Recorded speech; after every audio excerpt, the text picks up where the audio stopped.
سورہ فاتحہ کی تفسیر کے متعلق بات کر رہے تھے۔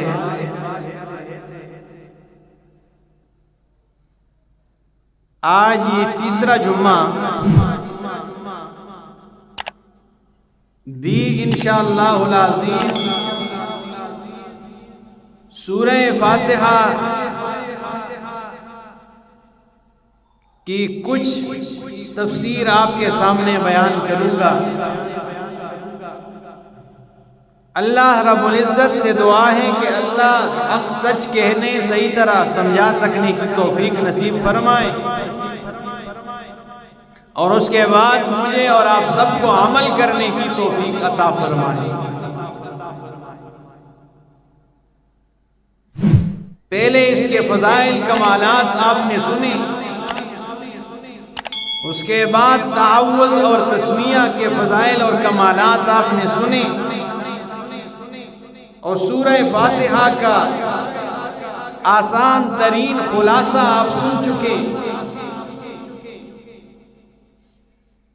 کہ یہ کتنی عظمتوں اور کتنے شان والی سورت ہے، اس کی عظمتیں کتنی زیادہ ہیں۔ ہم تو سمجھتے ہیں کہ یہ ایک سورت ہے، ہر نماز میں پڑھ لیتے ہیں،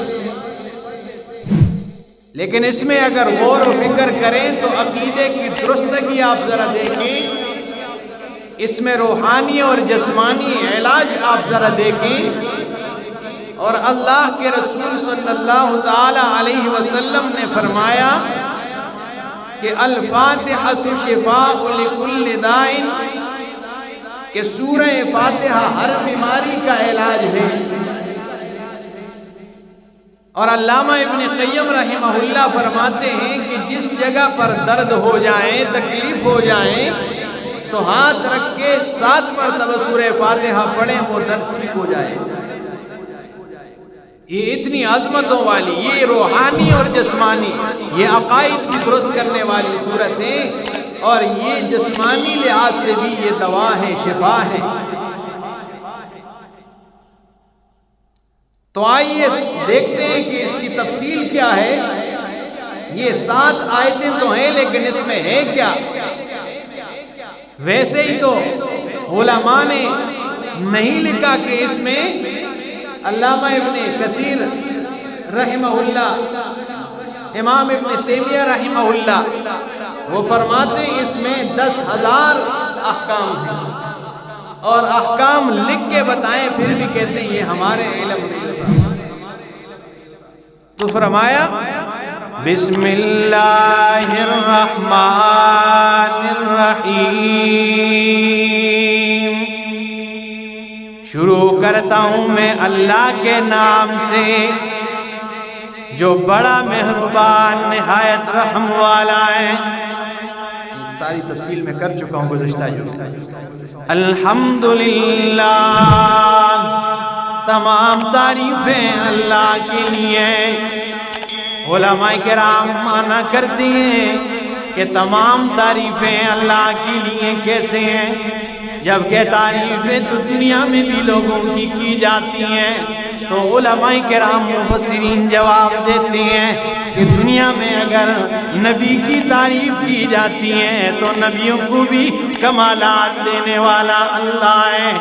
اگر کسی بندے کی تعریف کی جائے، اگر کسی کی کوئی خوبی بیان کی جائے، تو تمام انسانیت کو خوبیاں اگر عطا کرنے والا ہے تو خوبیاں عطا کرنے والا اللہ ہے۔ تو یہ در حقیقت بندوں کی نہیں، اللہ کی تعریف ہوتی ہیں۔ در حقیقت کس کی تعریفیں؟ اللہ کی تعریفیں ہوتی ہیں۔ الحمدللہ، تمام تعریفیں، تمام صفات کارسازیاں اللہ کے لیے۔ رب العالمین، اور اللہ کے لیے تعریفیں اس لیے ہیں رب العالمین کہ وہ رب العالمین ہے۔ اس لیے کہ وہ کیا ہے؟ وہ پالنہار ہے، وہ تمام جہانوں کا رب ہے۔ وہ پالنے والا ہے تمام جہانوں کا۔ علماء کرام مانا کرتی ہیں کہ پالنے والا ہے اللہ، جو پالنے والا ہے کس کا؟ الحمدللہ۔ یہ اتنے بڑے کلمے ہیں کہ علامہ ابن کثیر رحمہ اللہ فرماتے ہیں اگر کوئی بندہ قسم اٹھائے اور کہے کہ اگر میرا فلاں کام ہو جائے، اگر میں امتحان میں پاس ہو جاؤں تو میں اللہ کی ساری تعریفیں کروں گا۔ اب وہ بندہ امتحان میں پاس ہو گیا یا وہ کام ہو گیا تو اب بندہ انسان تو کمزور ہے، اللہ کی ساری تعریفیں کیسے؟ لو کان البحر مدادا لکلمات ربی لنفد البحر قبل ان تنفد کلمات ربی۔ اب بندہ تو عاجز ہے، ساری تعریفیں نہیں کر سکتا۔ علامہ ابن کثیر رحمہ اللہ فرماتے ہیں وہ ایک مرتبہ دل سے کہیں الحمدللہ، گویا کہ اس نے اللہ کی ساری تعریفیں کی ہیں، گویا کہ اس نے کیا کر دیا؟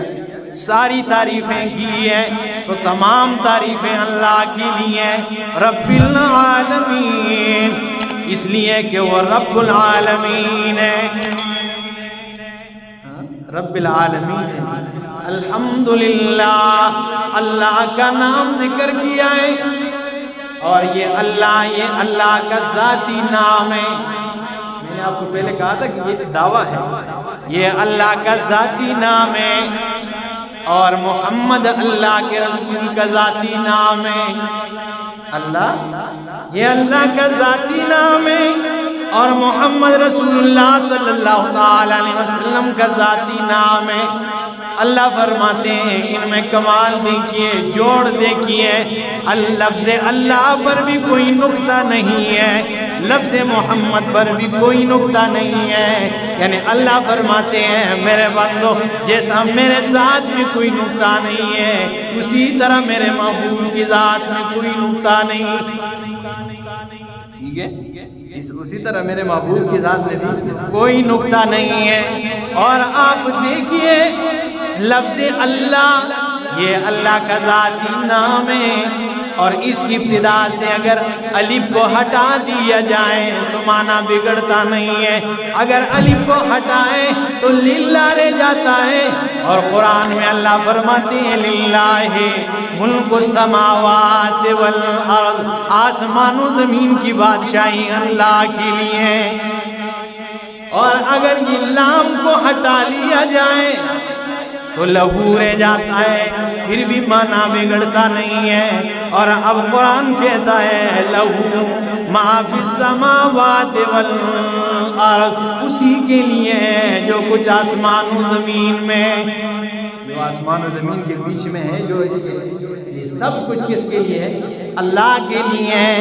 اور اگر یہ دوسرے لام کو بھی ہٹا دے تو پھر ہو رہ جاتا ہے، اور اللہ قرآن میں فرماتے ہیں وَإِنَّهُ هُوَ السَّمِيعُ الْعَلِيمُ، بے شک وہی، انہو بے شک وہی، السمیع العلیم، سننے والا، علیم جاننے والا ہے۔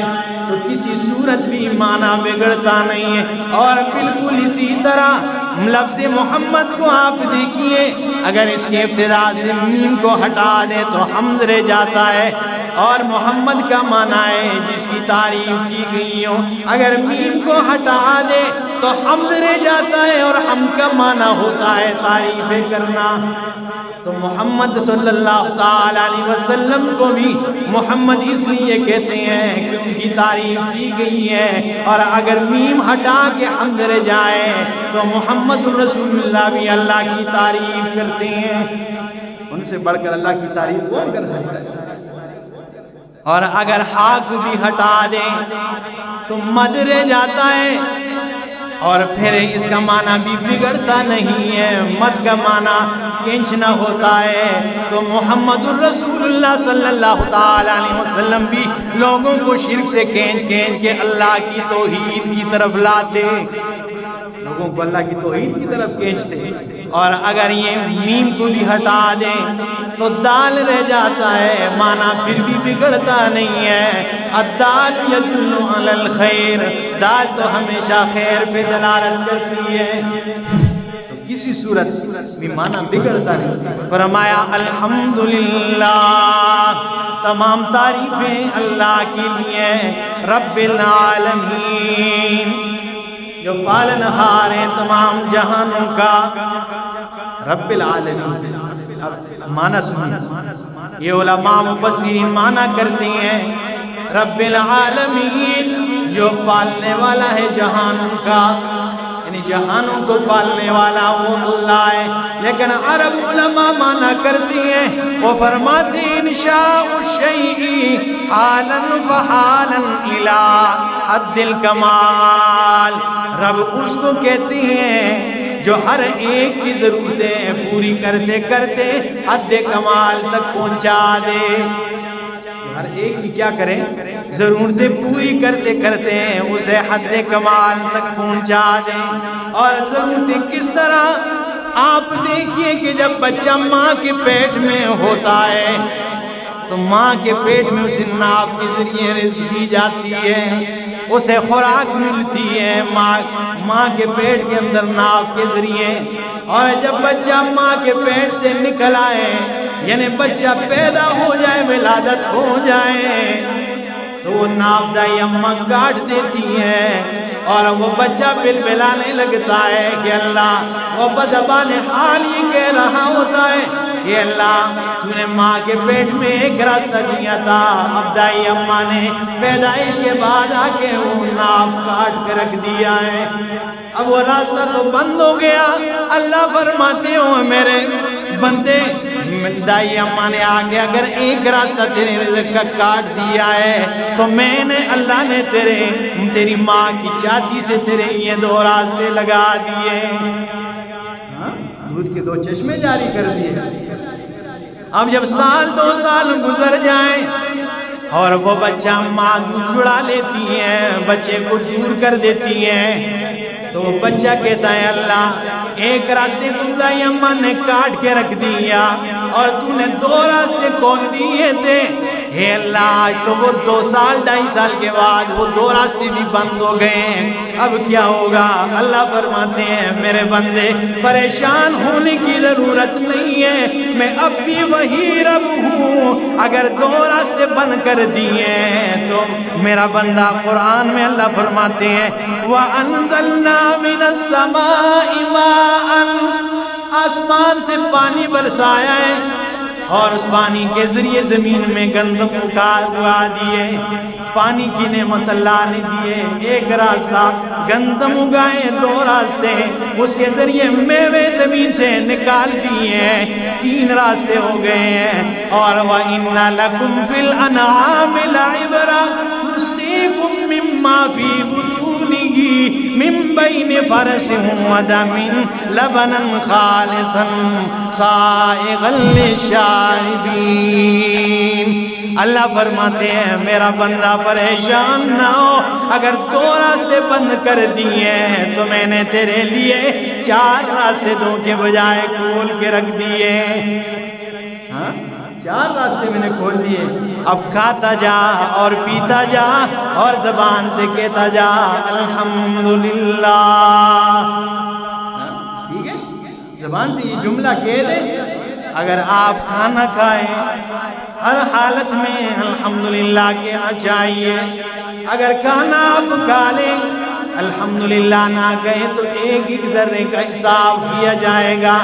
اور اگر آپ جتنا بھی کھا لیں، جتنی بھی نعمتیں استعمال کر لیں، اللہ فرماتے ہیں ایک مرتبہ کہہ دیں الحمدللہ، میں ایک ذرے کا بھی حساب نہیں کروں گا، میں بالکل حساب نہیں کروں، کھاتا جا پیتا جا.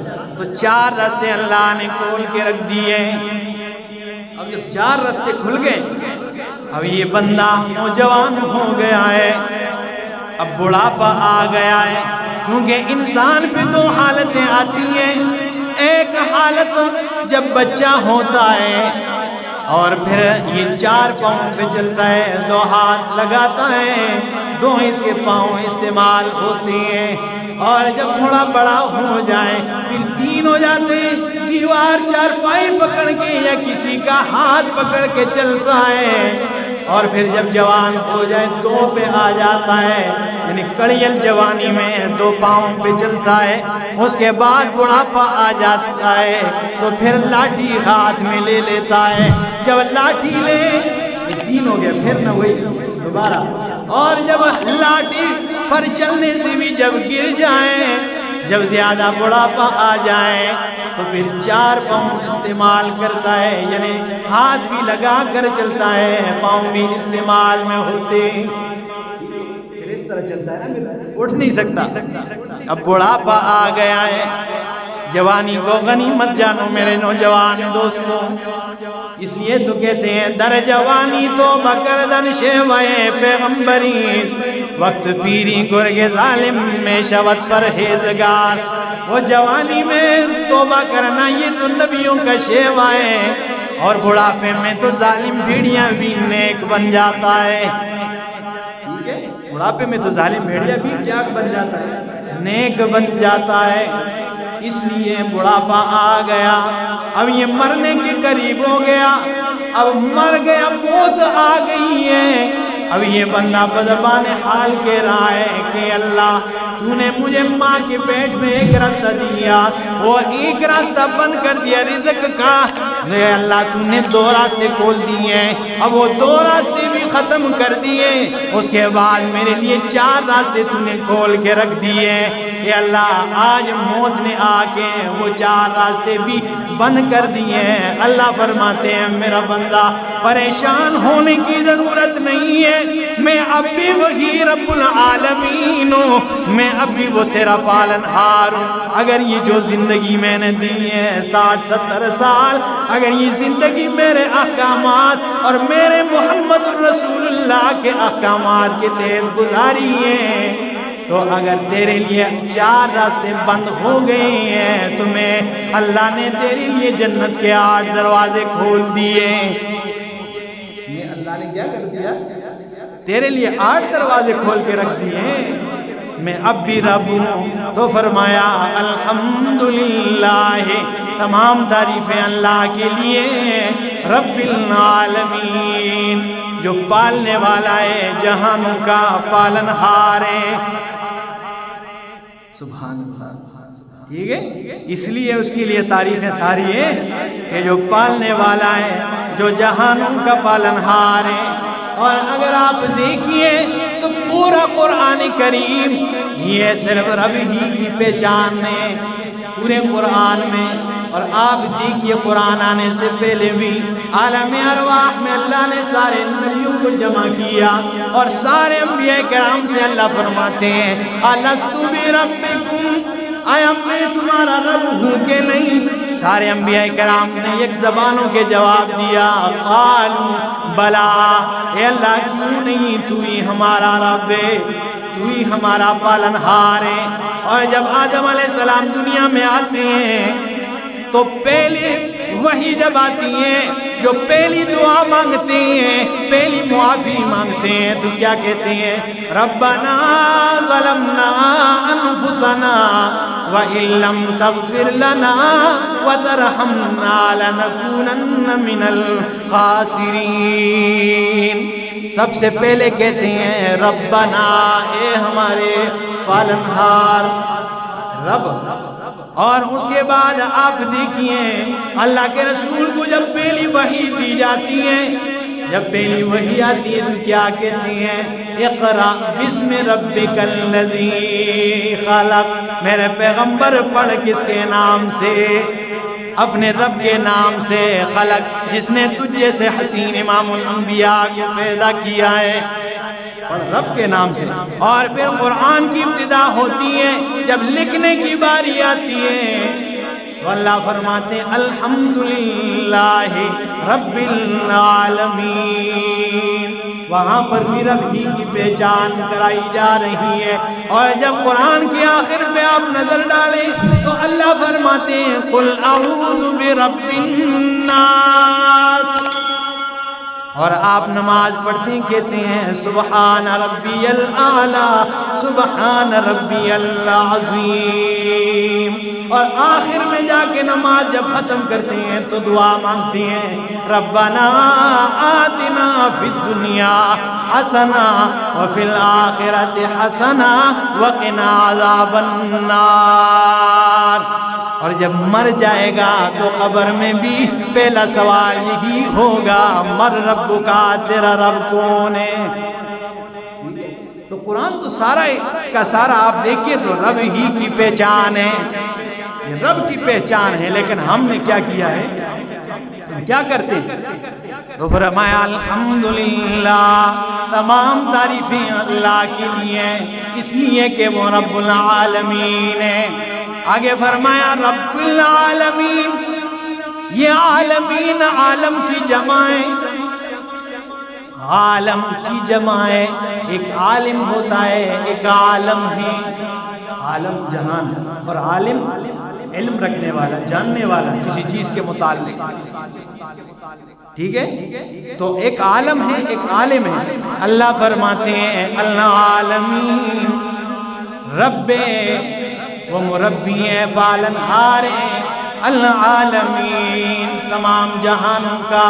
اب جہان تو دو ہیں، میرے اور آپ کے ذہن میں تو دو ہی جہان ہیں، ایک یہ جہان ہے ایک وہ جہان ہے، مرنے کے بعد جو جہان ہے وہ ہے، ایک یہ ہے، ہمارے ذہن میں تو دو ہی جہان، لیکن دو کا ذکر نہیں فرمایا۔ اللہ فرماتے ہیں العالمین، جمع کا صیغہ لایا ہے، یعنی معلوم ہوتا ہے جہان بہت زیادہ ہے۔ اب دیکھیے میں روایت بیان کر رہا ہوں، امام قرطبی رحمہ اللہ روایت بیان کرتے ہیں کہ اللہ کے پاک پیغمبر صلی اللہ تعالی علیہ وسلم فرماتے ہیں کہ یہ جو جہان ہے، یعنی آسمان سے لے کر ساتوں آسمان اور نیچے ساتوں زمین، اس کے بیچ میں جتنی بھی چیزیں ہیں یہ ایک جہان ہے، اس کے علاوہ 80,000 اور بھی جہان ہیں، 80,000 جہان اور بھی ہیں۔ اب وہ کہاں ہیں؟ یہ اللہ کے علم میں ہے، یہ وہ جہان اللہ کے علم میں، جیسے اللہ کا لاڈلا جلیل القدر پیغمبر حضرت موسیٰ علیہ السلام فرماتے ہیں، اللہ سے پوچھا کہ اے اللہ، اے میرے رب، اگر یہ سارے ساتوں آسمان اور ساتوں زمین، اس کے بیچ میں رہنے والے سارے کے سارے، چاہے بر ہو بحر ہو، انسان ہو یا کہ حیوان ہو، یہ سارے کے سارے تیرے مخالف ہو جائے تو کیا کرے گا؟ اللہ نے فرمایا میرے پیغمبر موسیٰ ایسا ہو ہی نہیں سکتا ہے کہ یہ سارے میرے مخالف ہو جائے۔ اے اللہ، اگر بالفرض یہ مخالف ہو جائے تو کیا کرے گا؟ اللہ فرماتے ہیں میرے پیغمبر موسیٰ، اگر یہ سارے آسمان، یہ ساتوں زمین، اس کے بیچ میں جو کچھ ہے یہ سارے کے سارے میرے مخالف ہو جائے تو میں ایک جانور بھیجوں گا جو ان سب کو ایک ہی لقمہ بنا کر کھا جائے گی، میں جانور بھیجوں گا جو انہیں ایک لقمہ بنا کر کھا جائے گی۔ فرمایا اے اللہ، اتنا بڑا جانور کہاں ہے؟ اللہ نے فرمایا وہ میری چراگاہ میں چل رہا ہے۔ اے اللہ، تیری چراگاہ کہاں ہے؟ اللہ نے فرمایا میرے موسیٰ وہ میرے علم میں ہے، وہ آپ کے علم میں نہیں۔ اب آپ اندازہ لگائیں تو میں پھر کیوں نہ کہوں میں غور سے والو، اے میرے نوجوان دوستوں، میرے بزرگوں، اگر اللہ ایک جانور کو، اتنے بڑے جانور کو کھلا رہا ہے، اگر اللہ ان جانوروں کو رزق دے رہا ہے تو اس 6 فٹ کے انسان کو رزق کیوں نہیں دے گا؟ یہ کیوں بے وفا بن کے کہتا ہے اللہ ساڑی سندہ نہیں، انادی مردہ نہیں؟ کیوں بے وفا بنا پھرتا ہے؟ جانوروں کو، ہر شیر کو اللہ ہر ایک دن تازہ گوشت مہیا، یہ تو ہم نے فریجوں میں رکھا ہوتا ہے نا، ٹھیک ہے، شیر تازہ گوشت کھاتا ہے ہر دن، تو ہمیں نہیں دے گا؟ من کان للہ کان اللہ لہ، جو اللہ کا بن جائے اللہ اس کا بن جاتا ہے۔ تو فرمایا الحمدللہ رب العالمین، تمام تعریفیں اس اللہ کے لیے رب العالمین جو تمام جہانوں کا پالنہار ہے۔ آگے فرمایا الرحمن الرحیم، جو مہربان نہایت رحم والا ہے، الرحمن الرحیم۔ اب عام علماء کرام معنی کرتے ہیں الرحمن الرحیم، وہ فرماتے ہیں کہ عام مہربان الرحمن، الرحمن کا کیا مطلب ہے؟ یعنی عام مہربان ہے، الرحیم خاص مہربان ہے۔ اب مطلب سمجھیے کہ عام مہربان دنیا میں ہے، یعنی دنیا میں میرے اور آپ کے اوپر نعمتیں ہیں، اللہ کے انعامات ہیں، اور وہ انعامات اللہ کے عام رحمت جو ہے وہ میرے اور آپ پر بھی ہیں، لیکن سب سے بڑے کافر ٹرمپ اور مودی سرکار پر بھی ہے، وہ ہر مالدار پر بھی ہے، وہ غریب پر بھی ہے، وہ کفار پر بھی برابر ہیں۔ لیکن ایک الرحیم کا معنی خاص مہربانی ہے، اور خاص مہربانی کل قیامت میں صرف اور صرف موحدین کے اوپر ہوگی، اس مہربانی میں کفار کی کوئی جگہ نہیں ہے، مشرکین کی جگہ اس میں نہیں ہے۔ لیکن ایک معنی اور بھی ہے، حضرت مولانا عبید اللہ سندھی رحمہ اللہ معنی کرتے ہیں، وہ فرماتے ہیں الرحمن الرحیم کے اندر اور دو محبتوں کی طرف اشارہ کیا ہے مالک نے، اور وہ دو محبتیں کون سی ہیں؟ ایک محبت جب بچہ پیدا ہو جائے تو اس کے سامنے دو محبتیں ہوتی ہیں، ایک محبت ماں کی ہوتی ہے، ایک محبت باپ کی ہوتی ہے، اور ماں اور باپ کی محبت دونوں میں تضاد ہوتی ہے، تضاد ہوتا ہے، ٹھیک ہے، مقابل، ٹھیک ہے، یہ ایک نہیں۔ ماں کی محبت کا تقاضا یہ ہوتا ہے کہ میرا بچہ سکون میں رہے، میرے بچے کو تکلیف نہ ہو، اسے کمال بھلے ہی نہ ملے، اور باپ کی محبت کا تقاضا یہ ہے کہ میرا بچہ تکلیف میں زندگی گزارے، مشقت اٹھائے، لیکن میرے بچے کو کمال مل جائے۔ ٹھیک ہے، آپ کا بچہ گیا نا احمد صاحب، اسی طرح آپ سب کے بچے، ٹھیک ہے، بچہ بچہ ہوتا ہے، چاہے وہ جیسا بھی ہو، وہ والدین کے جگر کے ٹکڑے ہوتے ہیں، ٹھیک ہے، تو اپنے سے الگ کرنا، ٹھیک ہے، مدرسے بھیج دینا، یہ باپ کی محبت کا تقاضا اکثریت ہوتا ہے، ٹھیک ہے، کہ بھائی یہ میرے بچے کو کمال مل جائے، اگرچہ ہمارے معاملے میں تھوڑا مسئلہ الٹ ہے، ہمارے والد صاحب شاعر قسم کے آدمی ہیں، شاعر ہیں، ٹھیک ہے، پشتو کے اشعار پڑھتے ہیں بڑے پائے کے، تو اب بھی اگر کوئی پوچھے تو کہتے ہیں میرے بچے حفظ کرتے ہیں۔ ہم نے کہا الحمدللہ پورا درس نظامی پورا کر دیا ہے، ایک بھائی عالم ہے، ہم نے بھی کچھ نہ کچھ پڑھا ہے، بہنیں عالمہ بن چکی ہیں، کچھ پڑھ رہی ہے، تو وہ اتنی پرواہ نہیں کرتے، لیکن ہماری والدہ اس کی کوشش یہ تھی کہ میرے بچوں کو کمال ملے اور دینی تعلیم حاصل کرے، زیادہ زور لگایا، زیادہ والدہ نے، اللہ سب کے والدین کو زندہ رکھے، سلامت رکھے۔ تو دو محبتیں ہوتی ہیں، تو باپ کے محبت کا تقاضا یہ ہے کہ بھائی میرے بچے کو کمال مل جائے، بھلے ہی مشقتیں گزار دیں۔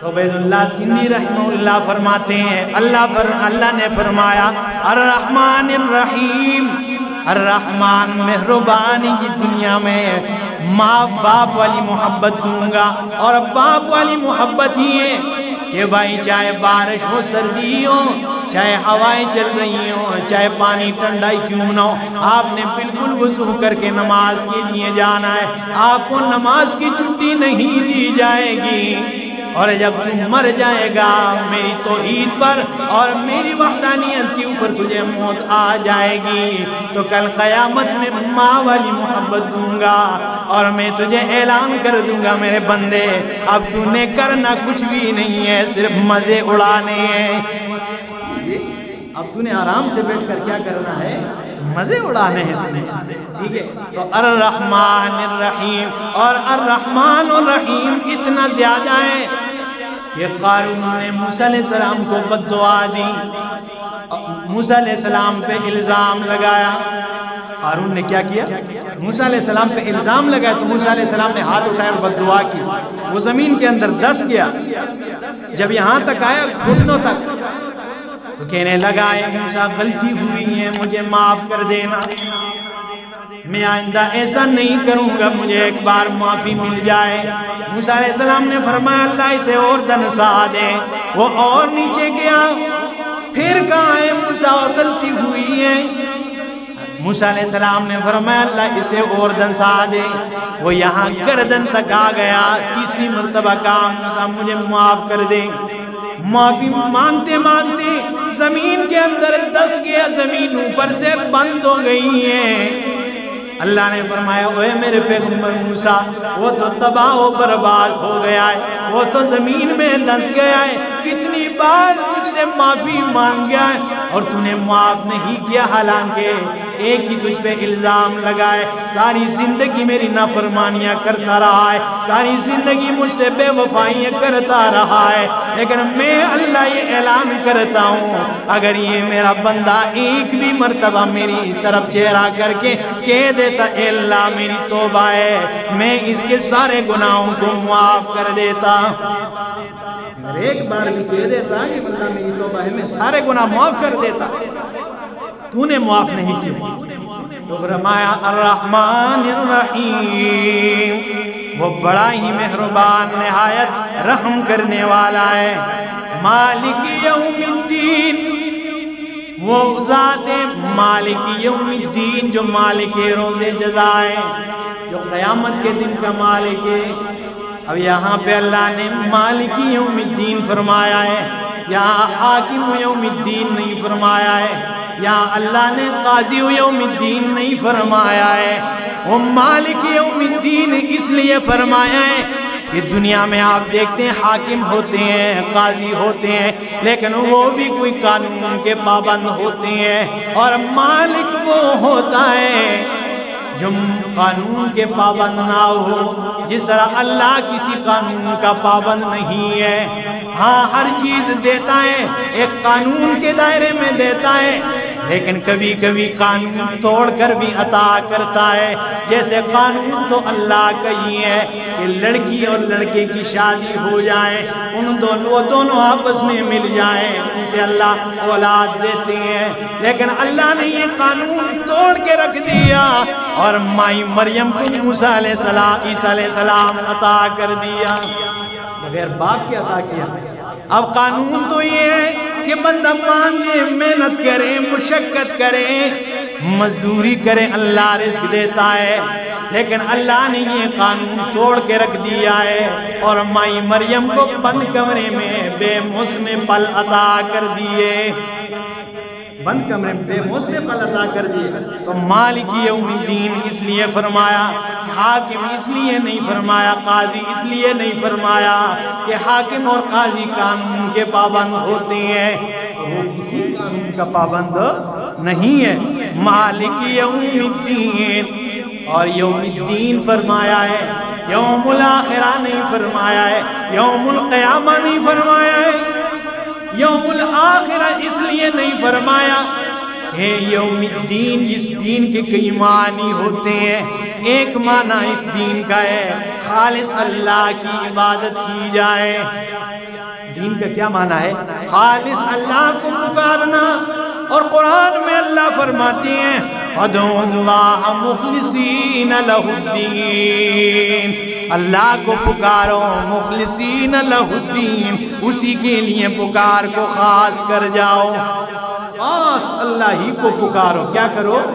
اللہ کو پکارو۔ تو اس کا معنی ہوتا ہے پکارنا، دین کا معنی کر رہا ہوں، پکارنا۔ اللہ فرماتے ہیں فَادْعُوا اللَّهَ مُخْلِصِينَ لَهُ الدِّينَ، یعنی اللہ فرماتے ہیں ملاوٹ والا پکار نہ ہو، دین ملاوٹ والا نہ ہو، بالکل خالص اللہ کی عبادت کی جائے۔ اللہ فرماتے ہیں، اللہ سے ہم سوال کرتے ہیں اللہ کیسا خالص کریں تیرے لیے عبادت؟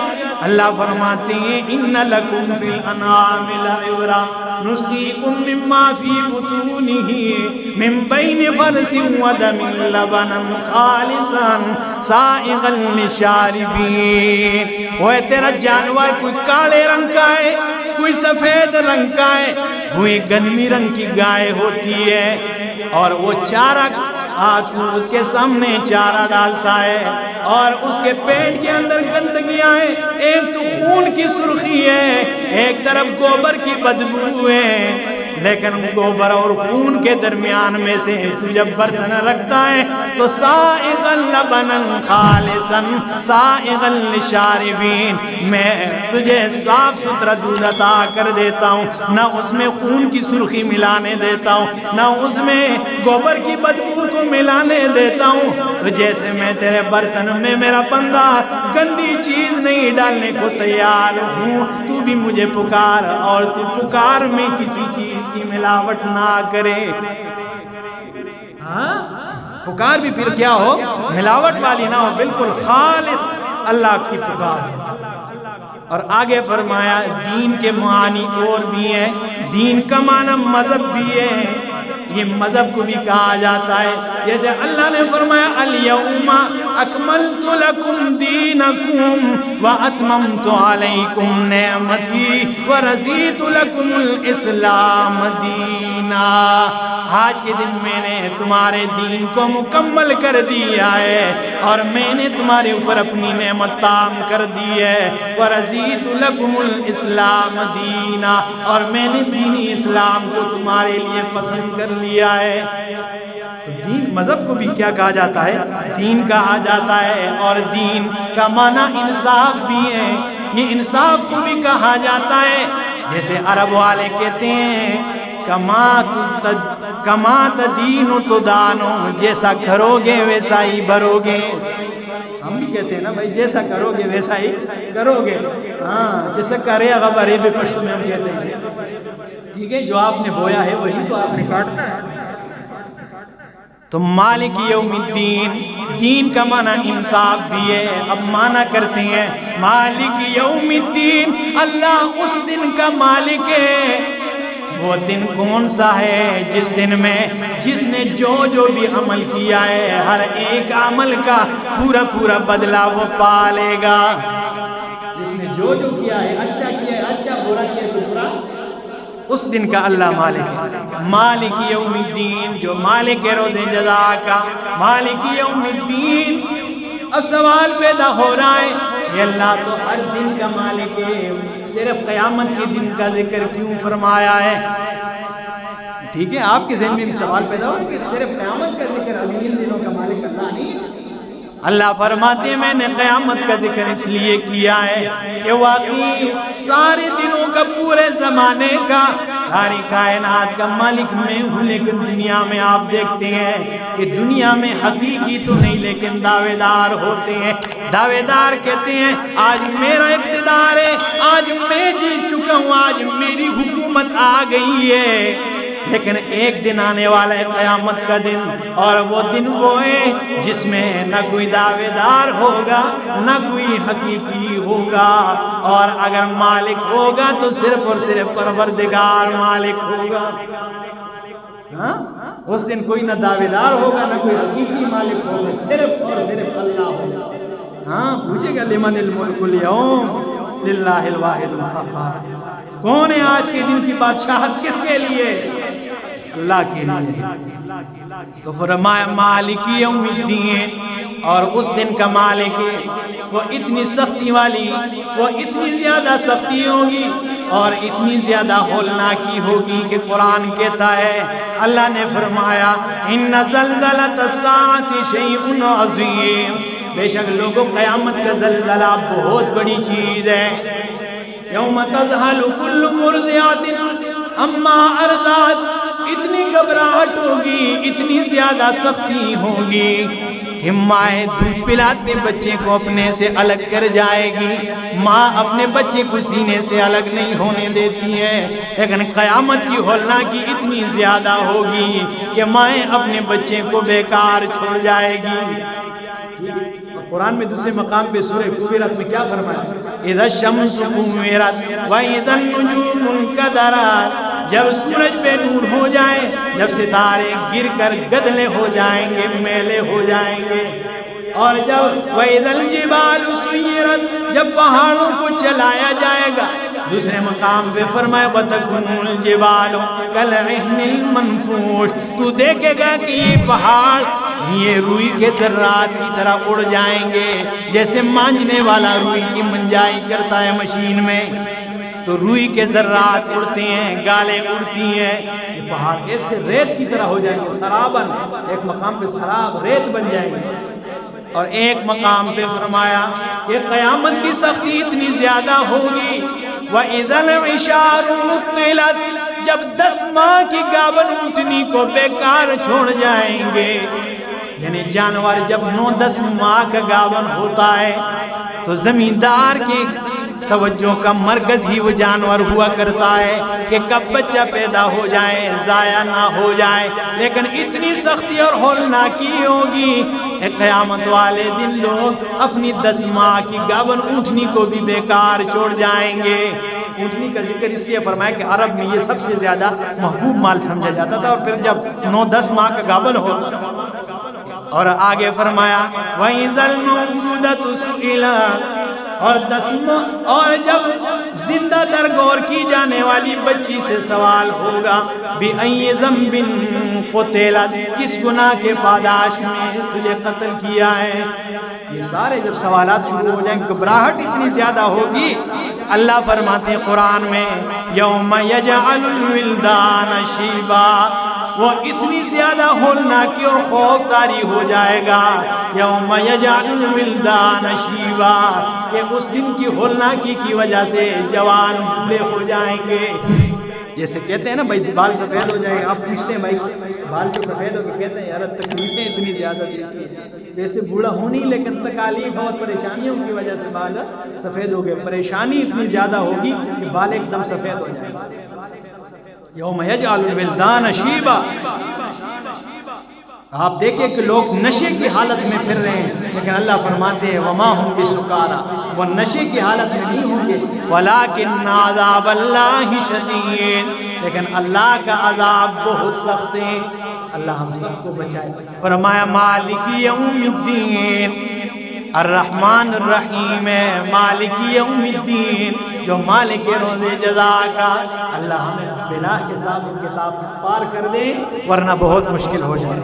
اللہ جو کچھ کہا سنا عمل کی توفیق عطا فرمائے۔ میں کوشش کرتا ہوں کہ وہ ختم کروں، لیکن اتنی باتیں آ جاتی ہیں کہ ختم ہونے کا نام ہی نہیں لیتا۔ انشاءاللہ کوشش کروں گا اگلے جمعے سورہ فاتحہ کی تفسیر ختم ہو جائے، اگر نہیں ہوا تو پھر اگلے کو ضرور ختم کریں گے۔